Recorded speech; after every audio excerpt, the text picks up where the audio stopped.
রবিউল আউয়াল মাস এসেছে। হযরত মুহাম্মদ সাল্লাল্লাহু আলাইহি সাল্লামের জন্মের মাস। তিনার জন্মের আগে কিছু অলৌকিক ঘটনা ছিল। পারস্যর সম্রাট কিসরার প্রাসাদের 14টি গম্বুজ ধসে পড়ে গিয়েছিল।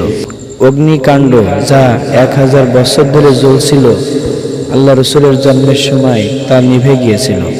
পারস্যের সাগর, যেটা সবসময় পানি ছিল, আল্লাহ রাসূলের আগমনে সেই সাগর শুকিয়ে গিয়েছিল। মা আমিনা বলেন যে আমি স্বপ্ন দেখি যে আমার গর্ভে এমন এক সন্তান আসছে যার আলোয় আলোকিত হয়েছে সারা পৃথিবী। সুবহানাল্লাহ।